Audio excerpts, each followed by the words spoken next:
Yes, baby, we can do this version. Yes. I'm sure Hal would record it for us. Yes. I'm actually recording right now, so. Oh, great. So we'll just play this. We'll play this episode over the reception, like a whole hour dedicated to the Depression Vacation podcast. I did not, however, record the actual song, so people will be very confused. We were talking about how the man who perfected, invented, and birthed the cha-cha slide died this week. The cha-cha died. Aww. Never forget he rest in spaghetti. There's worse places to rest. It's biodegradable. You're not going to be hungry when you're dead. Yeah. And the worms will be distracted by other worms. So. You mean like the noodles? Yeah, I was Yeah. going to say. Oh, my God. I do have an announcement to make because I was wrong about something with our podcast, which I haven't told you yet, but I figured I'd tell you in person. I went looking at all of our old episodes recently, and the episode we had with Liz, where we got warned to get rid of those Taylor Swift songs, it actually got deleted from our page. Oh, no. All right. So now we have 2 lost episodes, although I have a hard copy of that someplace. Well, at least that one was post-birth. Yeah, I mean, What is that called? God damn it. Quality content. Postpartum. That's what it is. Postpartum. it was a SIDS episode. Oh, no. This is Ooh, this is going in a... Let's stop talking. God damn it. Yeah. All right. Hello, everyone. Welcome to the Depression Vacation podcast. We didn't just do that. No, it's not an excuse, but it's early in the morning and my brain isn't working. Yeah. And I apologize very heartily for the joke I just made, which I easily could just edit out if I wasn't lazy and it wouldn't disrupt the flow of the podcast. That's true. It's not even very funny, so maybe I Well, will. I don't know. We'll see. Yeah. Or maybe Good take, guys. Take it from the top. or maybe just 3 months after the fact, Spotify will delete the episode because of the Maybe. joke. Yes. Yeah. Yeah. Oh, my goodness. I mean, we still, everybody still listened to the episode, and it actually had, 42 or 43 views on it. So, Oh, nice. So it was for one of the us. best episodes. Yeah. Thank you, Liz. But now, Well, we just need to have Liz back on again. yeah, now when Liz dies, she will not be able to use that episode to create an AI bot to mimic her voice, Yeah, like in that's a that shame. Black Mirror episode. Oh, my gosh. Yeah. I thought about that a couple of times. I'm like, since we're at 43 episodes of the show, if somebody needed to or wanted to, they could definitely reconstruct my voice for any purposes. Because I've probably said every word on this podcast and every inflection that I would need to do something like that. Yeah, maybe we should reread the Spotify content creator terms and conditions. But, oh well. Yeah, they can get pretty hairy, especially after watching the Black Mirror episode. Yeah. Have you seen the most recent season? I saw the first 2 episodes. No, the first 3 episodes. I watched Beyond the Sea, which was fucked. Yeah, it's funny. wild. Beyond the Sea I thought was interesting because, Ryan saw it too. yeah. Somewhere beyond the sea. Yeah, just for our listeners who may not have seen it, in 20 seconds, Beyond the Sea is about 2 astronauts in the 50s aboard a ship that have this special thing where That was the 60s. or it was the 60s, Yeah, somewhere 'cause around there. It was supposed to be some alternate universe. Yeah. Where, because they went to space around the same time. But- Yeah, whatever the time frame is, Yeah. they go to space and they have this technology where they're able to inhabit robot avatars on Earth, so they can have full lives. And one of them gets killed with his family and his avatar all get killed in a murder. And so the other guy allows him so he doesn't go crazy to use his avatar. And it goes exactly where you would expect it to.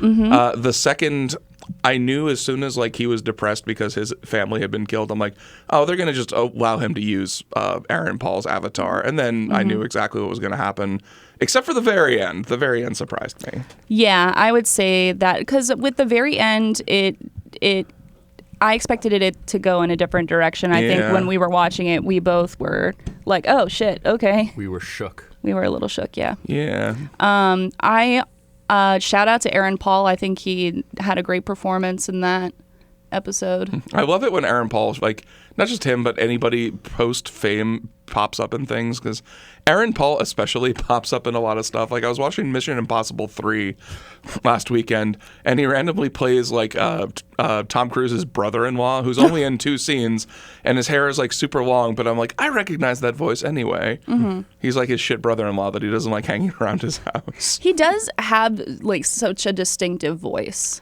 for sure. Yeah.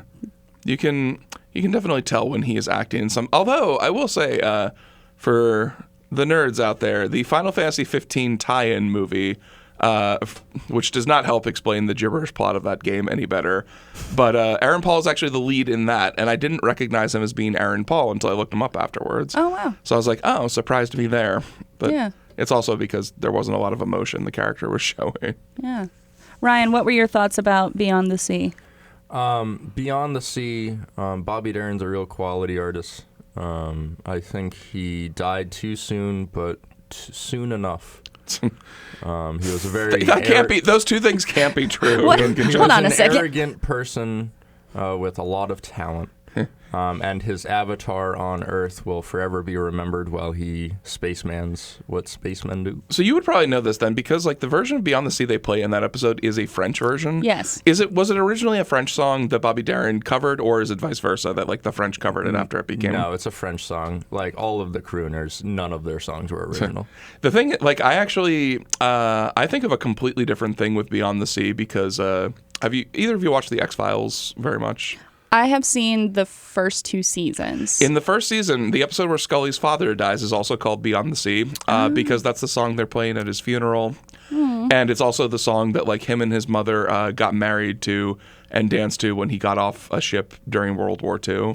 And it's also like very creepily the song that Brad Dourif's character, who Brad Dourif is also like the most wonderfully creepy thing in everything, sings to Scully to prove that he's channeling the spirit of her dead father in that episode. So like that's what I always think of when I think of Beyond the Sea is Scully's dead dad talking through Chucky. Well, great. You're going to love our wedding then. Yeah. That's our entrance song. All those crooners. For the reception. Croon. Yep. We're just meeting with our DJ last week. And I walked into that meeting thinking that I was like, I have all the music picked out. There is no surprises coming my way. But it turns out they got all sorts of extra shit that I didn't know about. So I didn't know about anniversary dances. I've only ever been to, like, as an adult, like, one wedding. Oh, sweet summer child. So I guess an anniversary dance is when all the couples get on the floor and the DJ shouts out a number of years of marriage. And so as he goes through, people drop off and the last couple standing wins. What do they win? We don't know. But a lifetime of unhappiness? Oh, man, not the thing to say at a wedding. No. I don't know if I've ever experienced this. I feel like I had to have, but I don't know if I have. When we were talking to him, he said, "Do you want to do one?" And I was like, "I've never heard of it. Is it popular? Do people like it?" And he was like, "Yeah, it's pretty popular. People tend to enjoy it." And I'm like, "Okay, well then, I guess we'll do it if people are expecting it. You know, like I don't want to disappoint people." But also, I'm very sorry how there is a list of do not play artists and songs that the DJ has. Why are you sorry? Because the B-52s are on it. Oh, it's okay. We don't need Rock Lobster playing at your wedding. That would be weird, man. Ryan's dad was really disappointed. I mean, Love Shack could be a song, I suppose, but... That is the song that drives me the most insane from the B-52s. I hate that song with a burning passion. I can see why. And I told them that if they played that song, I would leave. I would just take my husband and go. The funny thing is that you can make any hatred of the B-52s into a B-52 song very easily. I hate that song with a great burning passion. Jackson doesn't like the B-52s. There's actually an improv game called Hey Fred Schneider, What Are You Doing? Where you do exactly that. Like you read something in the voice of Fred Schneider. Hey, oh my Fred God. Schneider, what are you? I'm in a waking nightmare right now. Oh my gosh. So there's, an anniversary dance. And then I guess the dollar dance is a thing, but we're not doing that because apparently that's tacky. Is it like a strippergram or something? It's like you pay either the bride or groom to dance with you, and then, that money would then go towards like their honeymoon. $1? What are they going to do? Dance 5 times and get a half-price cocktail at the bar or something? Well, yeah, and that's the whole thing. Like, I was reading up on it, and like the biggest complaint about it is that it takes up so much time to dance with all the different people that give you money to dance with you when you just really want to, spend time with your husband, wife, and go see people at your leisure and that kind of thing. So yeah, weddings are weird, man. Some of them are nice. Like I remember my sister sang a song from the musical that she was the lead in her senior year of high school for her husband, which I thought was really nice. It's also a kick-ass musical. It's called The Scarlet Pimpernel, if anybody... I read the book when I was in 5th grade. Yeah, the book is... I've read the book too. It's okay. The musical is like one of those... It was lost in the fray of like other musicals that took place in like... It came out in like the Les Mis craze of the mid-90s. And it is not as good of a musical as Les Mis, but I like it better because humans are weird. I didn't even know there was a musical, and honestly, the only Scarlet Pimpernel like adaptation I've ever seen is the spoof that the Looney Tunes did. Oh, I didn't know they did a spoof of it. Yeah, it was so Donald Duck was the no, not Donald Duck. Jesus Christ, Daffy Duck was the Scarlet Pimpernel. And Lord Percy. So yeah, he's pretty hilarious. So definitely check that out. And then what were some other wedding traditions that we are throwing out the window? The garter. The garter is the first one that comes to mind for me. Yeah. I've always thought that was weird and creepy. I don't even think I'm wearing a garter. Like I'm just wearing some shapewear. Like this definitely. It's funny when I was a kid and people would do the garter things at weddings. The few weddings I was invited to, that was pretty much it. But somewhere in the last, 10 to 20 years, it's evolved into becoming the bouquet for the men, like where they'll throw the garter and whoever catches. Yeah. Yeah, I never used to see that at all. Well, yeah, but it's like, so that's also what gives me the ick, because it's just like, oh, now somebody has what's been in between my legs for several hours. So I don't like that. So no, thank you. Yeah, I don't know where a lot of these, like, wedding traditions in general, some of them are really horrifying. Like the concept of a bedding in medieval times. I'm like, yes, we were talking about that. What the fuck were you guys I mean, I know what the practical reason behind it was, but also what the fuck were you thinking? Exactly. Ryan, your thoughts? I'm really happy that we opted to not go with the slamming of the penis in the car door. Yeah, that's usually one that kind of gave me the heebie-jeebies. So I'm really glad the DJ asked us about that. Because normally the song that goes with it is supposed to be very uplifting. It's like, hey, glad that this is happening for you guys. You are the wind beneath my wings.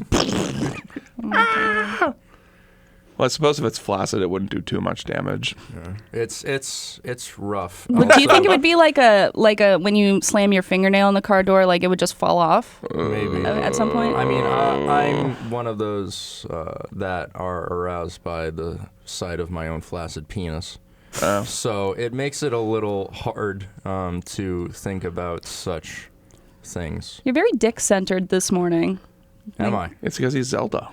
I am Zelda. Or Zeldy. Zeldo. We were trying. Zeldo. Yeah. So let's talk about why we're dressed up as Zeldo and Link. Yes, because our listeners are probably wondering why you're dressed up in garb. Yeah. You might have seen us and said, hey, what's going on? We're going to the Renaissance Fair, and we're wearing our Halloween costumes. Yep. So we decided to go with The Legend of Zelda this year, which is a surprise to no one. But I am Link, and Ryan is Zelda, but he's Prince Zelda. So, because gender.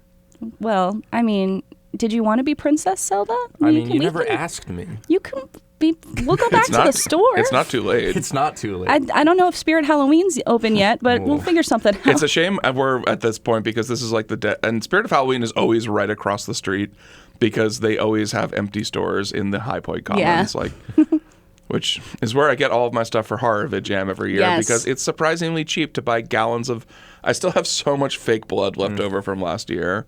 I always, whenever we talk about fake blood, like, in regular conversation, I always tell people, like, don't ingest it. It's just, it tastes terrible. Yeah, I mean, it's supposed to be non-toxic because it's like corn syrup or something right, but it like just that. tastes bad. Like, I wouldn't want to eat it. I think they should flavor it just because we know it's going to eventually end up in somebody's mouth. I know, if panties and condoms can be flavored, why not fake blood? Yeah. Like Call the presses.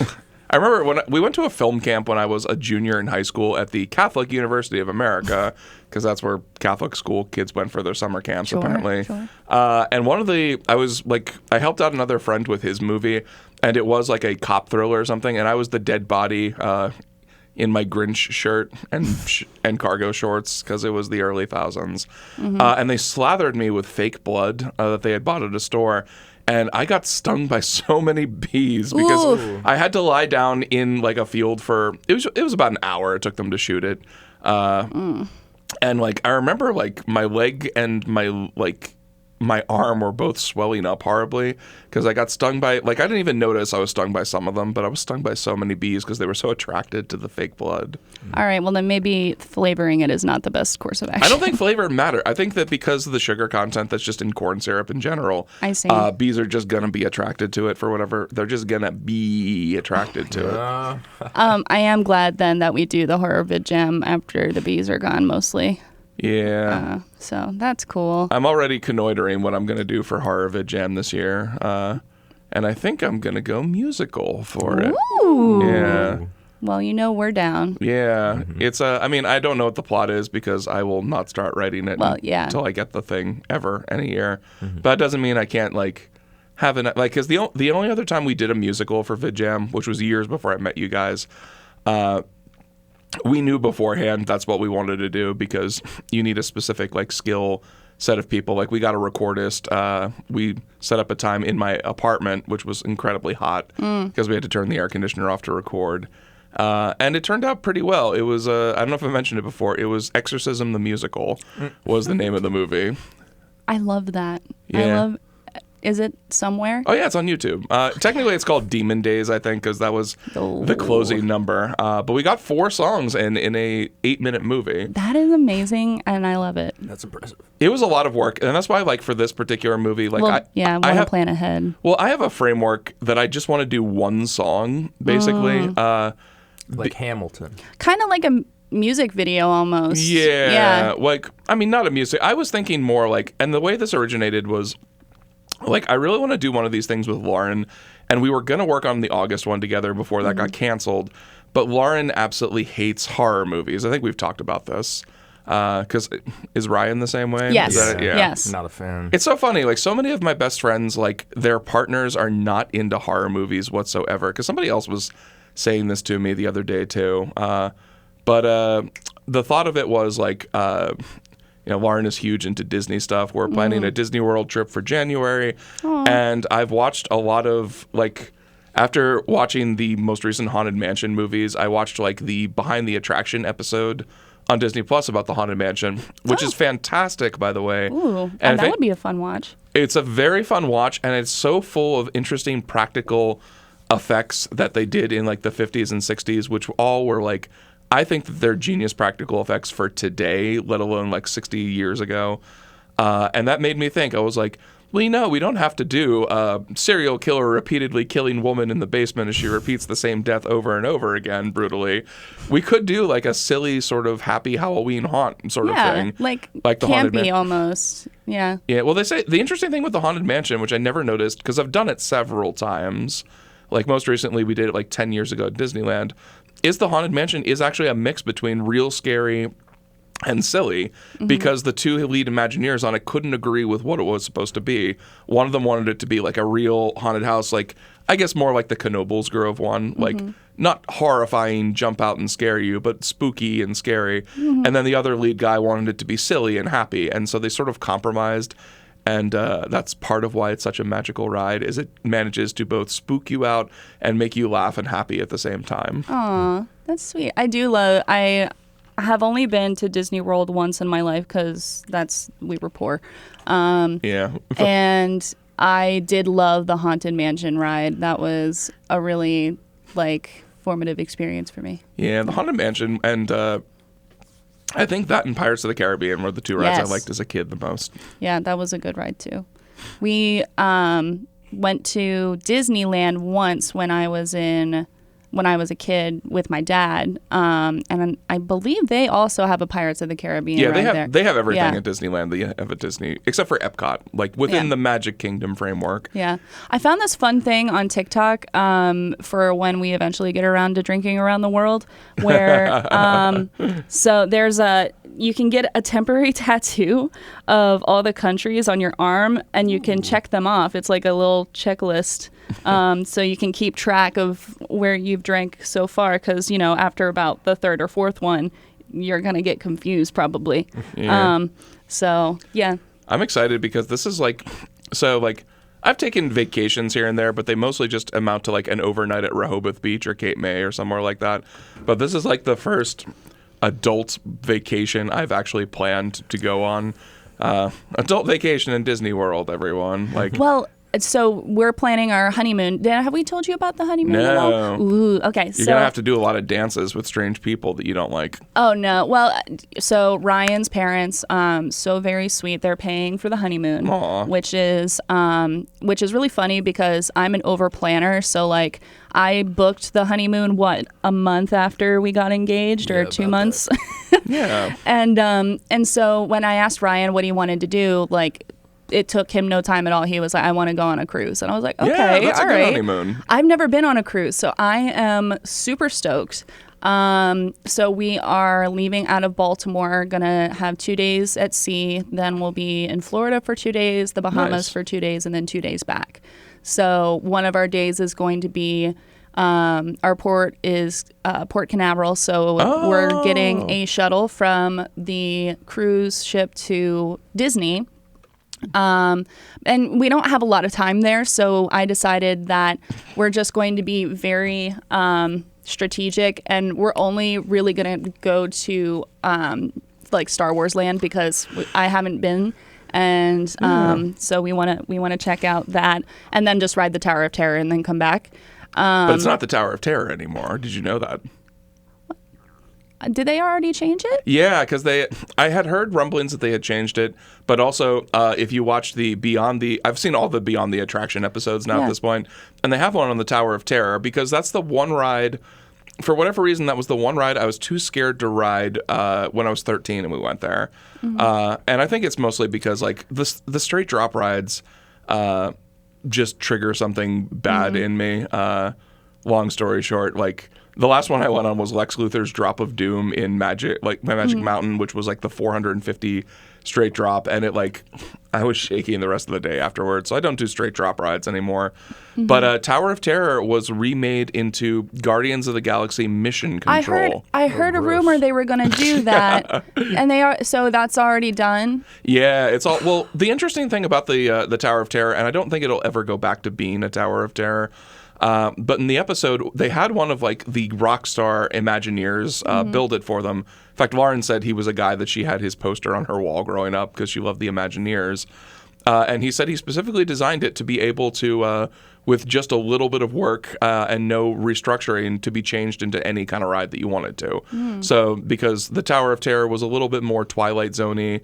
Yeah, that's why I loved it. Yeah, it was pretty cool. Like, so I didn't do the ride, but I did like all of the precursor stuff for Tower of Terror, and then they just let me out before the actual ride. And it was very cool because they had like, I'd only just found out who Rod Serling was when I was 13 because we were reading Twilight Zone episodes in our like 7th grade literature class. And somehow they like computer constructed him to make it sound like he was giving the narration for the Tower of Terror. And I thought Rod Serling was still alive because of that. Oh my gosh, yeah. It was very cool. I'm really disappointed now, so I guess we don't have to go to the former Tower of Terror. Yeah, that's a big ripperino. It's a completely different park too, because it's in like. Well, yeah. Well, it's in Hollywood Studios, but it's on the exact opposite end of where we're going to be. Okay. So, yeah, the idea was we were going to go to Star Wars Land, and then like our last thing we'd book it to Tower of Terror and then hit the bus, but. Well, I guess we'll just spend the whole time in Star Wars Land. Yeah, I'm remarkably disappointed. I know you're not. Do the Haunted Mansion. Is that in Hollywood Studios? No. So Star Wars is in Hollywood Studios. Okay. Well, because we're only going to Hollywood. We only have a few hours, so. I'm trying to think what else was in Hollywood Studios that I found like interesting, but like I used to like is it the Rock and Roller Coaster that is the Aerosmith one? maybe Or is it called something else? it didn't exist when I was there. Oh, So well, maybe it'll come across my memories. that's why I'm struggling to remember what was in there because the only thing I do remember was Tower of Terror. And yeah. Well, that's helpful then. We'll just, really take our time in Galaxy's Edge. And that'll save us one of our fast passes. Because then we can pick a fast pass for like a Star Wars ride. Yeah, when I went to, I assume it's gotten maybe a little bit better in 10 years, but the last time I went to Disneyland in 2014, I was surprised at how efficient the fast pass system was for getting I think we got in every ride we wanted to, and specifically like the Indiana Jones ride would have been like a 5-hour wait if we hadn't gotten a fast pass, and then it was only like an hour and 10 minutes with the fast pass. And I think it's gotten more efficient even since then. Yeah, I mean, I can't describe it because like logistically it should be the same amount of wait that you're doing if they're letting people in who've had fast passes, but it just felt a lot quicker, and I feel like we really did get the whole day of rides in and everything. So yeah, were you gonna say something? Nah. Oh, okay. Nah, Ryan doesn't talk. I think that the fast pass. I think that the reason why it's more efficient now is because the way that traditionally fast passes have been done is you just get into a lightning lane, but the fast pass is specifically designed to give you a time slot that you're going. So everybody's not in the fast lane at the same time. Mm-hmm. So, and I think once they meet their quota for what's considered fast pass for that particular time slot, it's just not available anymore. Yeah, it's interesting. The last year I was working at Hershey Park, we actually were doing line research the entire summer they were going to implement a fast pass system. And I assume they did. I could count on one hand the number of times I've been to Hershey Park since I stopped working there. So I think they have a fast pass system now, but I'm not sure. They do. And I think that the way that it runs right now is you have to go up through the exit, don't you? That's how it used to be. Or it might be different now. I've never done the fast pass for Hershey Park. Nah, I didn't even know they had fast pass, to be honest. Maybe they don't then, but because it used to be when I worked there, the only people that could use fast pass other than hyper VIPs who were playing the Star Pavilion or something, if you had a disability or couldn't wait in line, you got to just walk up the exit and go on the ride. Yeah. Which, by the way, you would not believe the number of people who would cry "murder most foul" when a child in a wheelchair would get in one line ahead of them. I've seen it firsthand. As a customer, I've seen people throw a fit. And it's are you serious? I've seen it as a ride operator. Oh, right, yeah. I didn't think about that. Were you a ride operator, Hershey? I was. Oh, man, when did you work there? Oh, geez. I think we've had this conversation. I don't know if we did. 2015. Oh, man. That was 8 years after I stopped working there. But we'll have to talk about this afterwards because all of, a ton of the people that I worked with there never left, basically. They just sort of became the children of Neverland, and they're all brown tags or blue tags still within that place. So we'll have to talk afterwards about the people I know that are probably your big bosses. What's really great is the amount of people that I have met over time that I'm friends on Facebook with that work at Disney. And did the Disney college program or whatever. And I think that's the greatest con I've ever seen. I'm not going to lie. I had two people I worked with at Hershey Park who went into that. Neither of them still work for the parks, but they did for 12 years, I want to say. One of them did more of the costume character sort of things because she was a super beautiful woman, and all the pictures I saw were of her doing various characters there. And she is now a flight attendant, I think. Oh. And then my other friend Mike was, I think he was, I can't remember exactly what he did at Hershey, but he did go through, or Disney, but he did go through the college and he worked there for 10 or 12 years, but now he's in real estate. And so okay. I think it's one of those things that you just age out of for the most part. Yeah, I don't know. It's just, I Man. Yeah. Well, when you said costume character, my mind immediately went to me being inside of a Hershey bar. Yeah. So I just assumed that, they were like costume. No, they were in like a box Disney kinda- princess. Yeah. I gathered that. I eventually. do know two people who were the costume characters at Hershey. One of which I do improv with, Dan. He was one of them, and one of my coworkers, Beth, was also a costume character. Yeah, I was too. I think Manny might have been, right? I think so. I mean, when I met Manny, that was, I don't think he was doing things like that anymore. He was mostly doing like juggling. Yeah, he did the dolphin show too. Yes, I do remember that. But the reason I think he was a costume character is my coworker Beth knows him too, and I think that which is another funny story too about Manny vis-a-vis the costume characters, is like he kind of did every hospitality thing at Hershey, and I have a witness with the lottery who is not welcome to witness anymore. Ooh, and the story behind it, which I will share here, is fantastically horrifying. I love it. I'm already ready. So she was already, I won't mention her by name. Of course. But she was already a bit kooky. Like she would come dressed up to the hills in like all red, white, and blue stuff, and would insist on doing like 4th of July, Memorial Day, Veterans Day, basically any day she could dress up as the literal United States of America on camera, which is cute and sweet. And she was somebody who like way took too many pictures and overposted on Facebook. But there was one Veterans Day that she showed up with her paramour, and she brought a person in a wheelchair with her into the like green room. And I was not here this night, but I have lots of pictures of it. The person in a wheelchair was not a person. It was a dummy dressed in a like veteran's uniform with a handlebar mustache sharpied on him. Top and Gun. She had a string that made him salute whenever she would pull it. And she wanted to take this dummy in a wheelchair with her on the air. And apparently everybody there was like, oh no. And again, this is all secondhand stuff because I wasn't there that night and she was asked not to come back after this. But the dummy's name was Sam. She said she took him to all the VFWs to try to honor the troops, and he would get into fights at the VFWs. What? And when she was told she could not bring him on the air, she had to leave him behind. She insisted the TV be left on for him and a remote be placed in Sam's hand. Oh my God. Yeah, I'll show you a picture of Sam at some point because I have lots of them.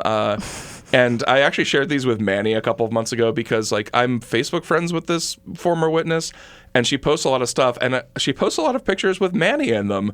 And I'm like, how do you know this person? And Manny was like, oh yeah, she used to volunteer as Mrs. Claus at Chocolate World, and she always used to try to get me to come over to her house alone for dinner. Oh my God. Yeah. Huh. And then I was like, well, Manny, let me show you something that'll make you feel better that you didn't go there. Good Lord. Yeah. Manny, we're glad you're here, that you didn't go and get murdered at this woman's house. Yeah, I'm just glad Baked Manny is into here. a cake.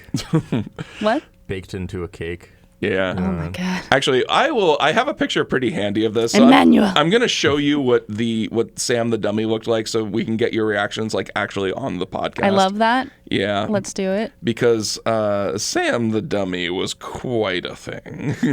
That is probably the most batshit crazy story I have ever shared about like the witnesses. And I did show it like I've talked to a lot of my friends about it.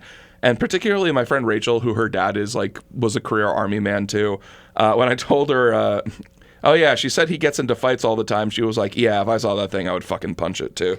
Well, I mean, I just have this image of her like weekend at Bernieing this dummy It's and like very just trying to much like slap that. him. Yeah. You know? Well, my favorite image of, thinking about this is just how excited she probably was when she walked in.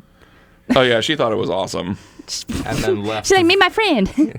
Oh my God. I spent all night making him. Oh my good Lord.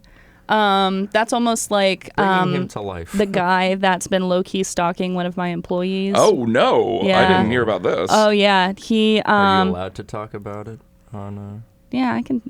I'm not gonna name names. Oh, okay. Then yeah, go ahead. And so he came in one day, and he's done a couple of things that are odd. Like he called the branch because he was at the stop sign right outside and he saw her through the window and he wanted to know if she had seen him outside at the stop sign when he saw her.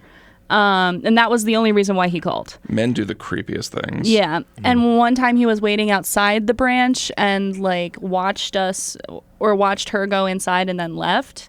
Like it's been kind of weird. But the one day that really like clinched it for me is that apparently he was talking about ordering something from overseas. And she was like, yeah, cool, great. And he was like, when it comes, I want to show you a picture. And so he came in and he said, hey, my package came.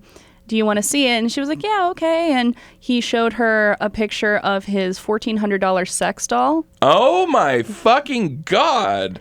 And was telling her that like he had her, like he's been dressing her up and things like that, and bringing her in the car with him. And apparently one of his neighbors saw her through the window and thought it was a real person. And my employee was like speechless, and she's too nice, so she was like, okay, all right, bye.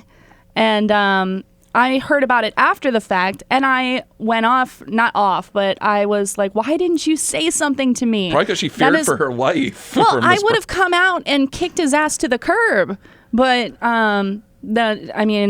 overall my employees are way too nice. When somebody last weekend it was last weekend, right?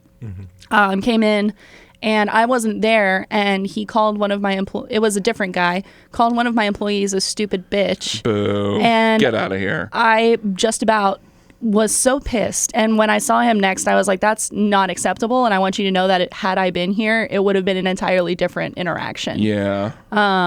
So yeah, people just be nice to other people. Yeah, just don't call people fucking. Okay, I found the picture of Sam. I'm ready. The way. I'm going to pass this to both of you. Okay. So you look at it first. I'll look at it first. I'll avert my eyes. You can zoom in on Sam too to admire the fine work on his handlebar mustache. Oh my goodness. Oh boy. He looks like a Jeff Dunham puppet. Yeah, except he was life size ish. All right. He looks like holy moly. And he's all smiles, isn't he? Yeah, he is. It's because he can't do anything else. Uncle Sam, buddy, you've seen. Oh, that's why he's called Sam. Maybe. I don't know. My He does not God. resemble Uncle. Did you not put? No. I didn't put that together. I'm the only one who was just like, oh yes, Uncle Sam. I was too terrified by this thing. Oh my gosh. And I feel like she looks familiar to me. But She was. I'm not going to say more because it'll probably give away what her identity is to somebody. But all right. Well, I'm not going to worry about it. I'm just going to, not think about that anymore. Hopefully ever again. Yeah. Just admire the moment. I mean, did you see that pictures? No cell phone in sight. Just people enjoying Uncle Sam. Well, also, the only reason, like I said, I wasn't here this night, but the only reason I knew that this happened at first and have this picture is because she posted this on Facebook. And then I saw that, and I immediately texted whoever was working there, and I'm like, what the actual fuck is going on down there? And they're like, oh, man, we'll have to tell you. So the man in that picture is like her husband, boyfriend, I'm not person? exactly 100% sure. What happens or is Sam her person? Oh. That's what I'm wondering. This is becoming more troubling. Yes. But a lot of the witnesses, which I think is very sweet, like a ton of them are on their second marriages, usually because they were widows or widowers, and then just met somebody else. Yeah. In fact, my favorite set of witnesses, or my favorite story for that anyway, who they don't come anymore because I think the husband passed away. They were both alcoholics, and then like their marriages dissolved, and they met each other in AA, and they were like the sweetest couple. Like they were very affectionate with each other and very sweet, and I just thought that was the nicest story that like they, met as a second phase as they were getting their lives better, and then became good people and all that. I like that. How much time do we have left? Like 20 to 30 minutes. Okay, great. Now this is a great time to bring up a story that I've been meaning to tell you, but I think now is a good time. Ryan, you haven't told me? No. Oh my. She was saving it for the Moneymaker, Ryan. The podcast that 35 to 40 people listen to every week. That's right. And I think it's going to cause some very interesting discussion. Oh, So, geez. Is this the Great. time? yeah. We have time. No, yeah, we have 20 to 30 minutes, Ryan. So there's a couple that they are clients of mine, and I've interacted with both of them separately on multiple occasions this week. The reason being is they are 80 years old, Okay. and he served her divorce papers this week. Ooh. Oh. Could you imagine 80 years old? Like, if you've been married to a person that long, Yeah. or you're at that age, like a divorce is just so much effort. Like, if I was at that point, I'd probably just put a pillow over your head. Like, it's just so much less If effort. Ryan is mysteriously suffocated in his sleep, we have the proof right here. Well, and then I was talking about it to one of my physical therapists, and she was like, well, you wouldn't want to spend your last years in jail. I'm like, I'm 80 years old. I'd be in a place where I'd get 3 meals a day and wouldn't generally have to worry about much. I mean, See, I think like if you really wanted to get divorced at 80, you could just have like an arrangement, like just Yeah. because divorce is really expensive too. In fact, like I had at least one former girlfriend, like major girlfriend, but actually a couple of women I dated were like not divorced, but like super separated from their ex-husbands because like it's not just expensive, but messy. Like the one girlfriend I had particularly needed a lot of medical insurance for a lot of medication she was on, a lot of medical problems that she had. And if she got divorced, that all would like fly away essentially. So she had to stay married. Like, think about how fucked up that is in this country that you have to stay married to somebody specifically so you don't die in that scenario. Well, we've had a lot of conversations about how marriage will affect like your benefits and things like that. Yeah. And which is ridiculous because, just because we're married doesn't mean you're, It cuts both ways too, because so like another witness story, real quick. I have this witness couple that they're, for all intents and purposes, their son-in-law, but he never married their daughter. About a year and a half ago, was in like a super serious accident where he should have died eventually, but like by a miracle, like came back to life and woke up the day they were going to disconnect him from life support. oh my God. But because they weren't married, their daughter had no legal right to disclose any sort of like treatment care. She barely could see him. They had to like get his sister in from all the way across the country just to make decisions for him. So like, I mean, I get why people wouldn't want to get married and just want to, stay with whatever they are. But like that was a fucked up scenario in which like. Yeah. Well, that's why it's so important and this is something that I'll be working on after we get married officially is, having a living will. Yeah. Like, it's so important. I have one right now where Ryan is my, like, he would make decisions, but I mean, I'll have to get it updated when we get married because right now it just says like domestic partner.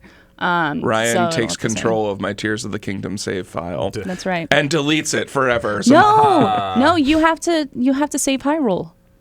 That's a lot of responsibility. Well, dude, there's a lot of Hyrule now since that upheaval. Yeah. do I you don't promise know. if something happens to me, you'll finish Tears of the Kingdom? I'll keep the save file, don't worry. Oh my God, Ryan. So I can forever remember you by, Right. know. But if I beat the game, then You can keep playing. no. If I beat the game, then I won't.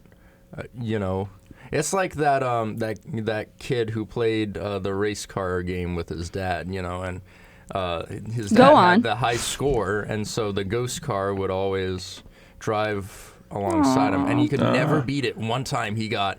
Is this super, real? super Yeah, close. I've heard this story. He got so close to beating it, and he's like, I'm going to do it. And then he stopped right before the finish line. Right, because he didn't want it to go away. Yeah, so he could That's still play really with his sweet. dad. Yeah. I actually had something similar like that in the last 2 years too. So there's this fantastic JRPG I was playing that my sister got me for Christmas 2 years ago called Ni no Kuni, which is a Studio Ghibli produced RPG, by the way. So if you're into Miyazaki, it's literally like playing a Miyazaki movie. They even got the composer Joe Hisashi to do the music. It's the same style. And the main character's name is Ali, which was the name of one of my ex's sons. And he kind of even looked like him, like in the way that they presented it. And then we like broke up Haven't been able to see the kids at all anymore. And I couldn't finish that game until just like a couple of weeks ago. Just because like the memories, the thoughts, and just like the overall emotion associated with the little protagonist, the little wizard boy Ollie in there, just made me really sad every time I would pick up the game. Aww. And so it was weird closure finally beating the game, which I was at like 99% finished at the time, but just couldn't bring myself to finish like the last area of the final area and the final boss. So it's weird how we anthropomorphize video games emotionally in those cases. Well, I mean, and so I always hear like really great stories from people about like, you know, keeping voicemails of people who aren't around anymore. Yeah. And I wasn't when my grandfather died, I wasn't really in a position to keep anything like that. But there is a video on my Facebook that pops up once in a while in my memories. And it's just a random video of my grandfather. He had just gotten something in the mail from his brother in another state, or it might have been his sister. And he took the box and he opened it and he took out the bubble wrap and then put the box down, like didn't even look at what was in the box. And he's just, the video is him, because I thought it was hysterical, just watching TV and popping the bubble wrap. Aww. And so it's the simple things that make him happy. Yeah, just like this man like didn't give two shits what was in the box. Like you could have just mailed the man bubble wrap and he would have been happy. Yeah. And so every once in a while that video pops up in my memories and I'm like, oh, pop.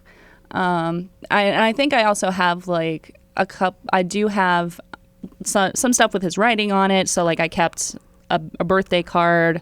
When I graduated from high school, I got this little dog that you sign, and so his I got that too. Yeah, he wrote Pop on it, but so little things like that are really nice to hang on to. I've had to learn to like let go of some things because I do tend to get over sentimental, which Ryan is very, very painfully aware of. Yeah, so. I get that. Yeah. Yeah, I'll have to think of more of like I definitely have more examples of things like that I've kept around for the memory of somebody or things, but I can't like. Definitely lots of dog videos of Ninja for sure, because I've got tons of those that like I wanted to keep around and stuff like that, but that's a little different, I think. Yeah. So anyway, I wanted to go back to this because we got sidetracked. The 80-year-old divorce. Oh yeah. Because we got sidetracked on a very good topic, I think, but I also want to make sure that you tell your story. Well, no, that's pretty much the story. Oh, but so that was it. Okay. No, I just thought it was back to video games.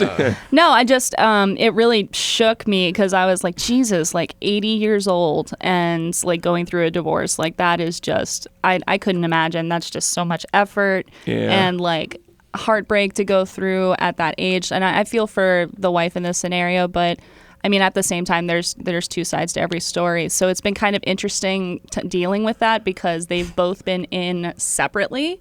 And so like one day she came in to be like, did this come in? Did this go out?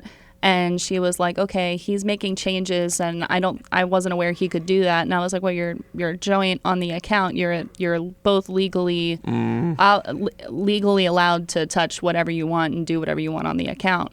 And so like she came in, and then he came in the next day and took half of everything, and I was helping him with it, and I was like, ooh, what a mess. It's getting spicy. Yeah. I mean, because the lawyer told him to take half, so I was like, well, that's what your lawyer said to do, and it's not my place to interfere, or really do anything other than what he's legally allowed to do. Yeah. So it was just like a weird situation, and it was kind of funny because between the four of us in the branch, we were like piecing together the story and through the different interactions with this couple. So I mean, it's sad, and divorce isn't a fun thing to go through. So I feel for them. It's been interesting to be on the outside watching it for sure. Yeah. It's a tough thing in general, like just like not even divorce, but just end of relationships, like all of that junk and stuff. So yeah. I just, like I said, if I got to 80 years old, like, I don't know, I wouldn't waste the time on it. Yeah. But I can see like why, if it really meant that much to you, because of course if you're still married, that person, like under Pennsylvania law, is, the automatic beneficiary of things if you haven't established a different will or something like that, like through probate laws. The only thing I could think of that I would even want to do that in is if, like, maybe I found out something very unsavory about my partner that I didn't know and was worried that, like, my money and resources were going to go to support it. Like, murder or something. I can't even think about, like, what could cause. I just know that it secret exists. Nazi. Secret family. Like, maybe, yeah.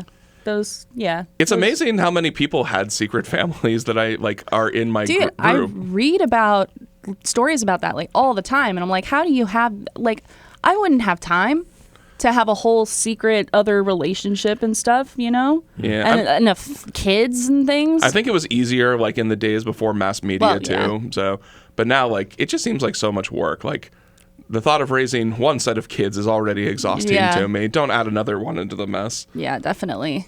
Yeah, so, man, crazy wild stuff going on. Yeah, so much stuff. Ryan, your thoughts? So I've been playing the Elder Scrolls Total War. It's a mod. Oh, no, tell Hal what you did. Oh, no. Tell Hal what you did. No, don't Go worry on. about it. No. Tell Hal what you did. Tell Hal and our 35 listeners what you did. Let them all know. I am ashamed to say I've relapsed on League of Legends. Oh. Hal, this is a big deal. Ryan, how could you? I know. He told me, and I had to call his sponsor. I wish we had Ryan Lockman here because he could give you a pat on the back and talk to you about League of Legends so much. I and the worst part is I enjoyed it. Yeah. There's something like, I go back and forth with this with Hearthstone all the time because it definitely is like a game designed to be addictive, and I definitely play it way too much, but I also enjoy it at the same time. So I just wish that, like, and League of Legends is another, like, free-to-play type, exactly the same kind of game, right? Yeah. So I'm always kind of like, I wish I didn't play as much of this game as I did, but I do enjoy it, and, it's something. I don't spend money in it, so I just spend all of my precious time. Well, my whole thing is I was playing. This game has they call it auto chess, and their version is called Team Fight Tactics. Right? Okay. So when I stopped playing League about 3 years ago, I was still playing Team Fight Tactics on my phone. And so most of my time is just sitting on my phone playing Team Fight Tactics, wishing I had a game like League of Legends. Yeah. That wasn't, League of Legends. Yeah. And so this whole time I'm just bouncing around from game, one video game to another. Just chasing that high. Yeah. That's what with Hearthstone, I've thought about that a lot of times. Like, well, if I wanted to find a game that resembles Hearthstone, it would just be Magic the Gathering, which is significantly more expensive to play than Hearthstone. Like, Hearthstone, you can buy a pack for free with in-game currency, and, like, packs are, I think, $1 a piece or $2. But Magic the Gathering packs, especially the ones that were chasing that one ring, were like $17 a piece. So just too expensive to play a lot of these games. I'm broke. I don't have a lot of money. You have a mortgage. Yeah, the mortgage is caught up to me to the point where I'm broke. But according to Credit Karma, I already have $60,000 worth of equity in my house. Nice. So woot woot. Yeah. Take that, housing market. Yeah. Good stuff. Yeah, but I guess, like, how far have you guys gotten in Zelda? Like, are you almost done with the game at this point? I could go fight Ganondorf, whatever. I just haven't gotten around to it, and I just don't want it to be over.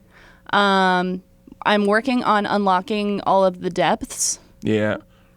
Which I have not done. The depths have been pissing me off. Yeah. So I think about like 2 weeks ago, that was basically my entire play for, I unlocked all of the depths, although I have not unlocked all the light routes because you can get all of the depths lit up without getting the corresponding light routes. I'm sorry, what?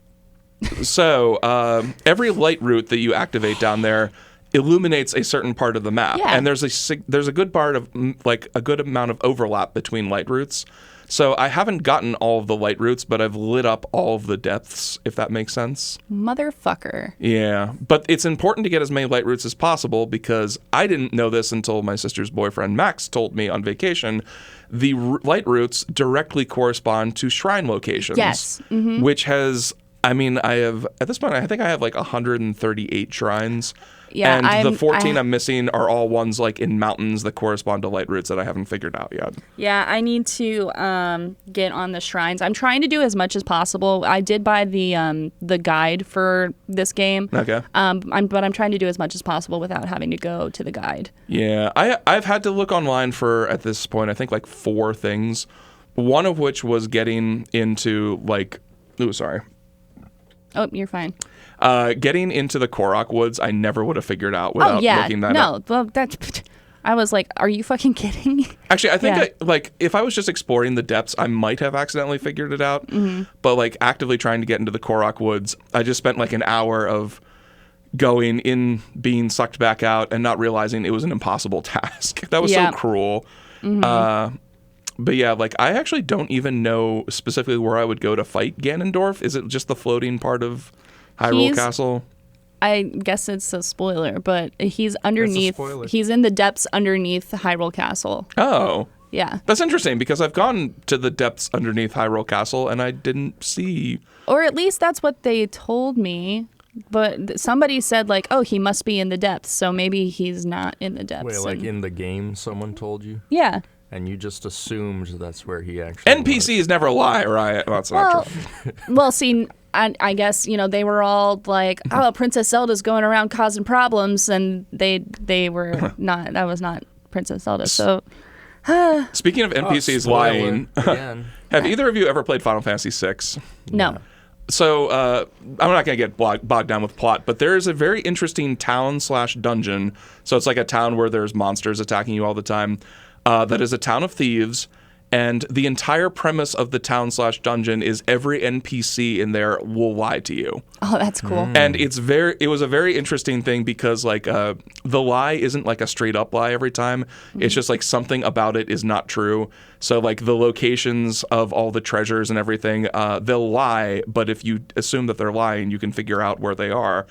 And the worst one is the big treasure you can get is you have to set the time correctly on a clock for hours, minutes, seconds.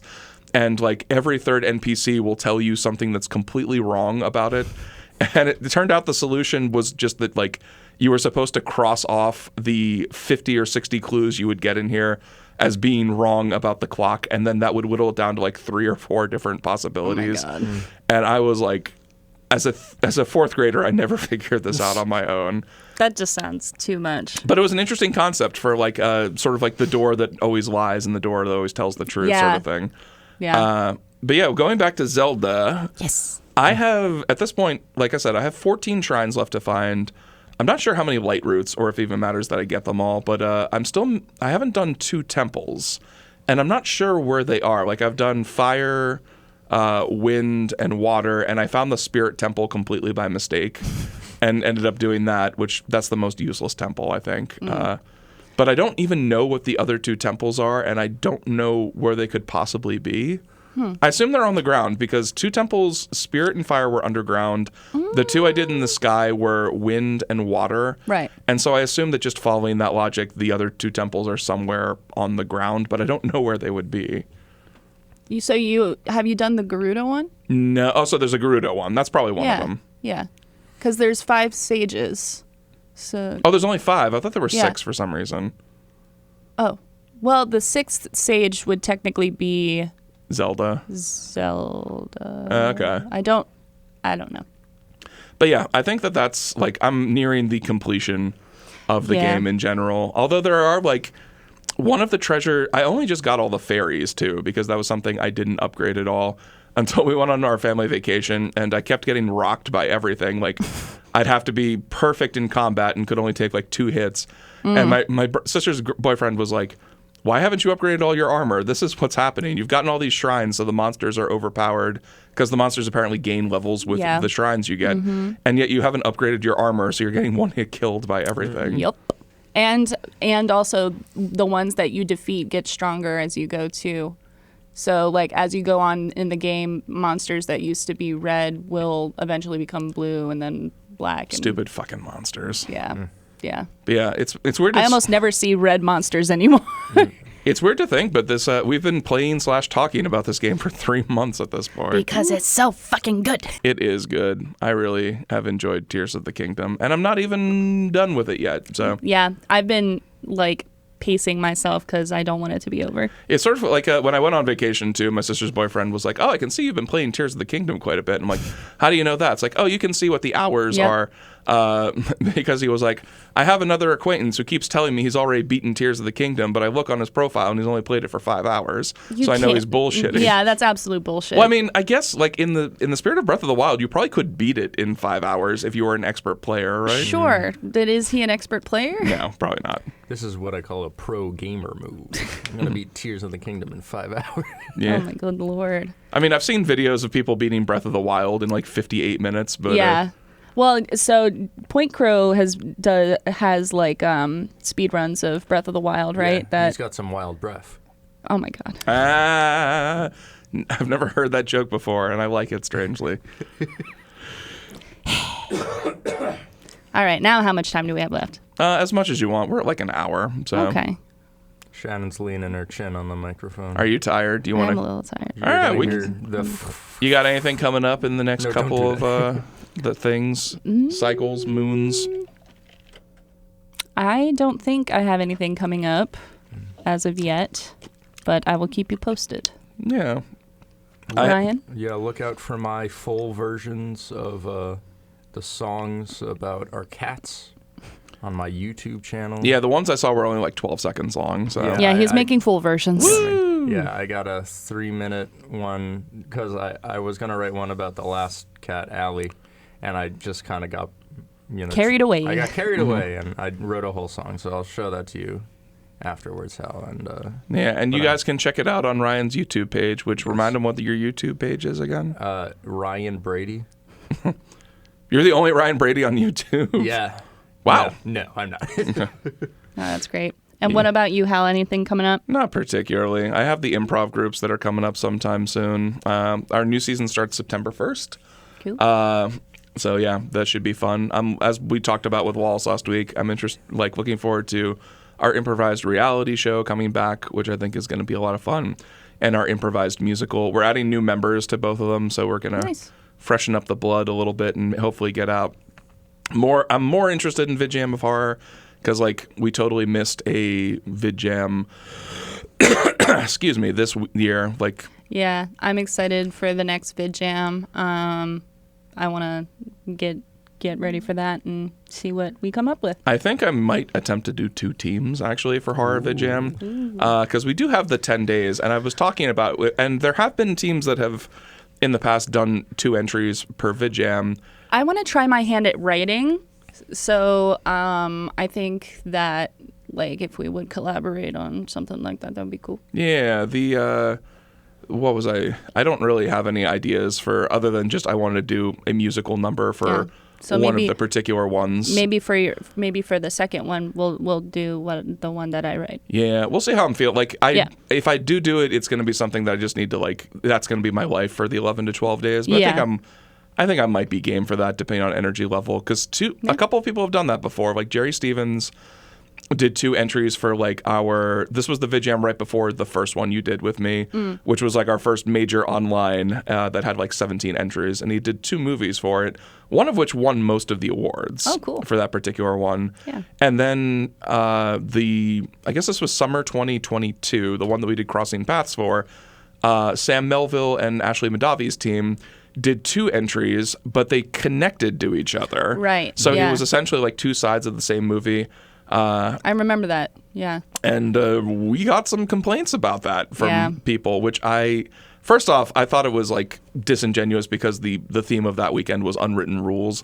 So it was clever on a couple of different ways that they did that. But also, man, everybody's got 48 hours. If you want to do 2 movies in 48 hours and pay 2 registrations, more power to you. That's not cheating. That's awesome. Yeah. That's genius. And I thought that it was very nice the way that, not to mention even if you were like going to claim that was cheating, but you could. They had 2 movies that were siphoning their own votes from each other, since people really care about that apparently. So like it didn't make any sense that point.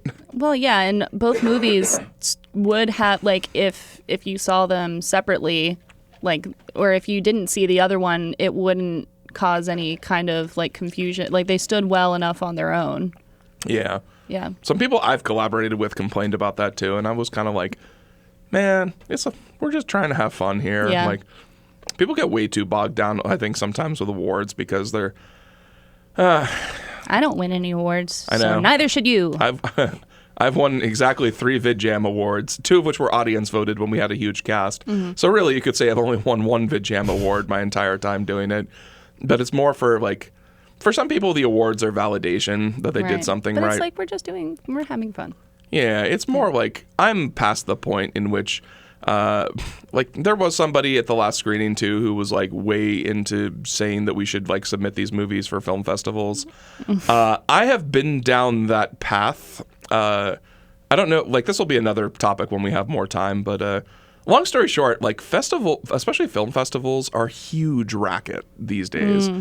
Even the ones that are free to enter, like there's a money angle behind it, and they let it, like the business of just letting in movies doesn't necessarily correspond to quality. Like if I see a movie that a friend or an acquaintance is hawking that had like 50 award wins, immediately like a red light goes off in my head. I'm like, yeah, they're just award spamming their movie. Yeah. Which, again, nothing particularly wrong with that. Like, if that's the validation you want, cool. But I've done the award festival circuit for both, like, Nowhere PA and Pretendagers. It's heartbreaking. It costs a lot of money. And guess what? It doesn't actually, like, get you anywhere. Like, the days of Kevin Smith submitting Clerks to Sundance and building a career out of that were dead almost immediately as soon as that happened. Yeah. So... All right. Well, thanks all for listening to us. We've had fun depression vacationing with you all. Yes. We'll depression vacation again with you next week at some point. But yeah, Ryan, thanks for joining us. Yes. It's been my pleasure. Yeah, say your name so the spammers can create fake profiles for you. Ryan Brady. There he is in But- the. Oh my God. there- But Now you- say yes. Yes. and then all of our money was gone. Anyway, for Depression Vacation Podcast, I've been Hal. I've been Shannon. I've been. God damn it. Oh man, I've you been guys, Shannon's husband. you guys are almost. already gelling into the same person, Yep. and I love it. Ryan. All right, well, Good job. have a great week, everybody, and we'll see you next week. Bye. Goodbye.